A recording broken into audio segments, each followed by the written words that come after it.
Electricity class 10th। आइए conductors और insulators के बारे में जानते हैं।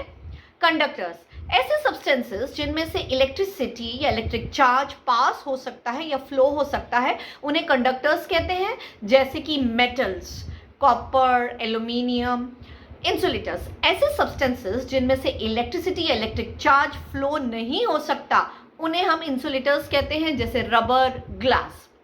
आइए समझते हैं कि ऐसा क्यों है कि कंडक्टर्स में से आराम से इलेक्ट्रिसिटी या इलेक्ट्रिक चार्जेस फ्लो हो सकते हैं।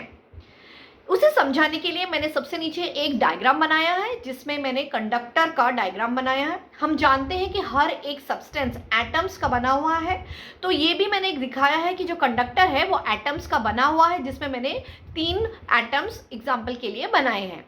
अगर आप सबसे पहले वाले एटम की ओर ध्यान देंगे तो उसमें मैंने दिखाया है कि बीचों बीच जो है डॉट ब्लू कलर का, वो न्यूक्लियस है। अब इसी न्यूक्लियस के अंदर प्रोटॉन्स और न्यूट्रॉन्स रहते हैं। जो एटम के अंदर के इलेक्ट्रॉन्स होते हैं वो ऑर्बिट्स में डिस्ट्रीब्यूटेड रहते हैं, और जो इलेक्ट्रॉन सबसे लास्ट वाले ऑर्बिट में होते हैं, यानी आउटर मोस्ट या वैलेंस ऑर्बिट में होते हैं, उन्हें वैलेंस इलेक्ट्रॉन कहा जाता है। अब इस न्यूक्लियस के पास एक पावर होती है, एक फोर्स होता है, जिसे कहते हैं न्यूक्लियर फोर्स।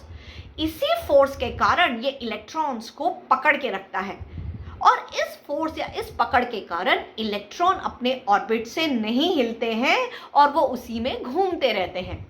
लेकिन जैसे जैसे इलेक्ट्रॉन्स न्यूक्लियस से दूर होते जाते हैं, वैसे वैसे ही ये पकड़ या ये फोर्स कमजोर होती जाती है।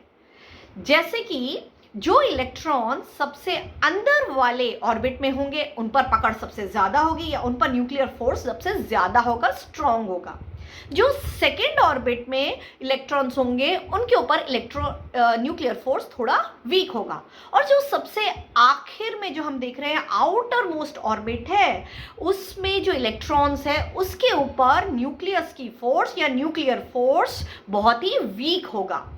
अब क्योंकि आउटर मोस्ट ऑर्बिट के जो इलेक्ट्रॉन्स हैं उनके ऊपर न्यूक्लियर फोर्स बहुत ही वीक रहता है, इसलिए वो जो इलेक्ट्रॉन्स हैं ना, वो आराम से बाहर की ओर कूद जाते हैं, अंदर जाते हैं, बाहर जाते हैं, और जो दो एटम्स की बीच की जगह होती है ना, मेटल में या कंडक्टर में, उसमें वो आराम से घूमते रहते हैं।